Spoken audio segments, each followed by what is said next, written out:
Hi, welcome. In this video, I'd like to discuss the issue of control as it relates to both appearances, the picture, as well as the process. Why it is that the process itself needs to maintain a level of integrity, of structure for a period of time. And this actually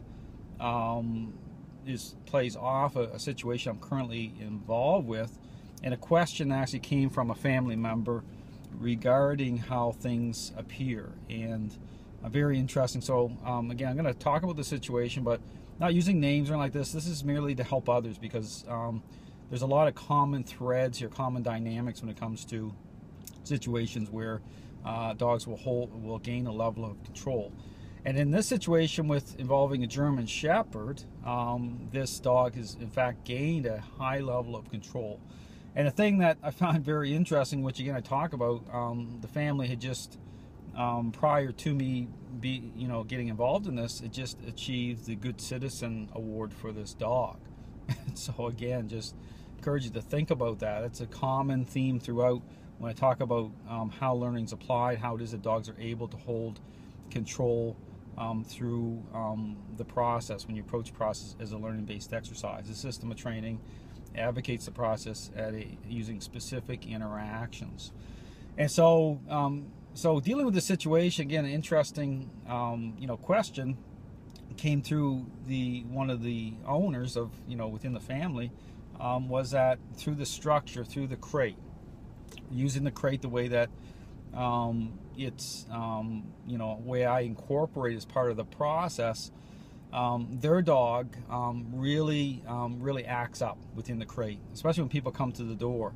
And so the question is, again, and this is the whole thing about appearances, is the dog owner stated, well, Dale, when I just let the dog, it just seems easier if I let the dog out of the crate.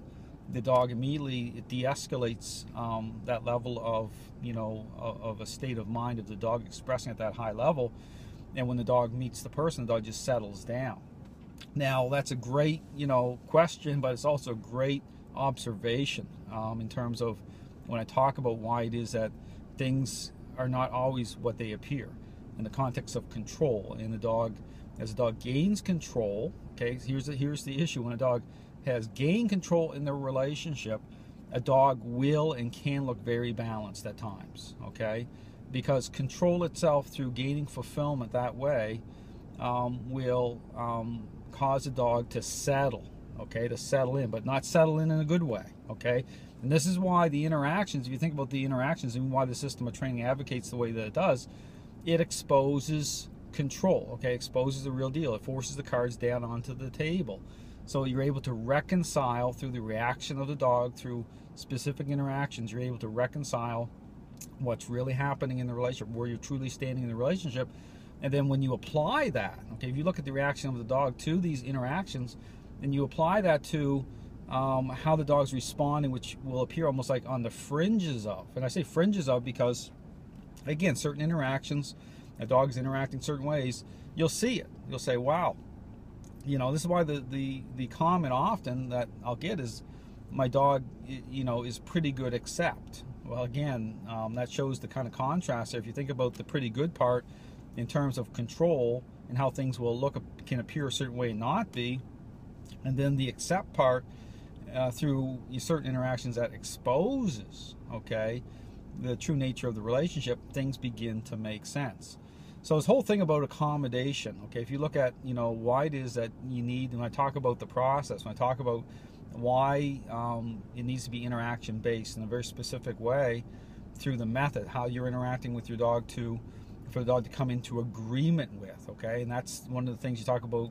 I talk about a motivator. It's to think differently about the process and about motivation, and dog coming to agreement within the parameters of what's reasonable, okay?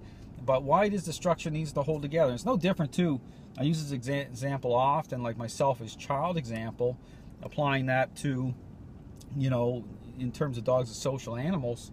You'll see the same thing, how it is that things can look a certain way and not be. So the same rule applies. It'd be like a selfish child, and think of the scenario with releasing a dog from the integrity of the method. A dog in a crate represents control, and how that is playing off of the relationship. The dog really beginning to not like, okay, being in a crate, especially. Okay, here's the thing that the dynamic plays out when the dog knows that someone's at the door, and so that association will take hold through through the anticipation of gaining a high level of control through how things have been in the relationship. Okay, so it's no different than a selfish child when, you know, through a parent or a certain individual that comes to visit, carrying like Santa Claus carrying a bag of toys, the child's anticipation. But here's the thing to think about: when the child's already selfish, just like when a dog has already gained control, it changes the context, okay, of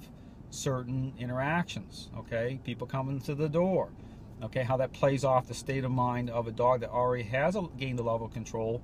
And so when you release the dog from the crate, just like releasing the selfish child to engage and gain everything they want, then ask yourself the question: what's taking place?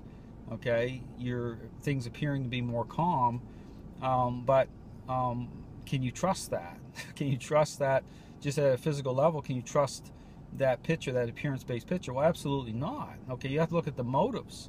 You know, the reasons why things, become calmer, because you're accommodating. Okay, you're releasing, and it's about control. And the dog is gaining control through that. So again, very difficult, because here's the thing: is people who struggle with behavioral issues, if you connect the dots properly, you'll see people who are more emotionally invested. Okay, and so it becomes more problematic. They have sometimes difficulty, because that whole thing with accommodation and control and how they will engage the dog, it can be more challenging, but it can be done. That's the positive thing.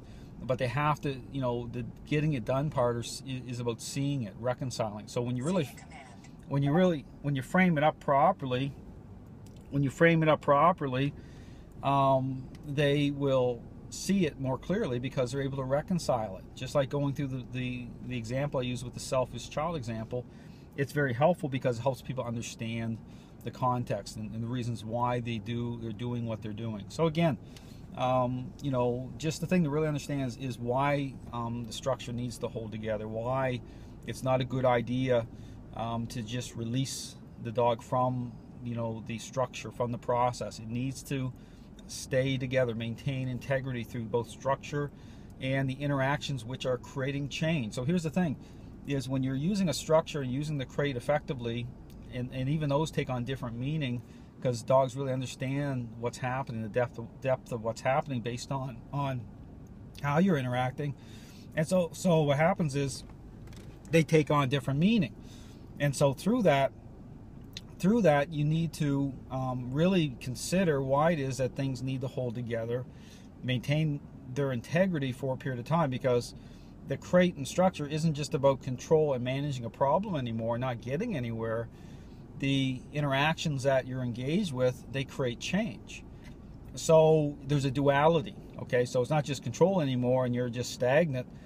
Change is happening, so therefore the crate and the level of control with how you're using leashes, how you're interacting, that can begin to diminish, okay? That will begin to fade out as you fade into the picture properly through engaging the process correctly. So again, really important to understand why you're doing what you're doing, why it's not helpful ever to just release the dog, even though, and think about why a dog is really kicking up, based on what's reasonable, reasonable expectation. So it's exposing level of control, and a dog isn't going to like it at a higher level, because even as this process is taking hold, they're going to become more desperate. Okay, you're going to see more desperation happen, just like a teenager.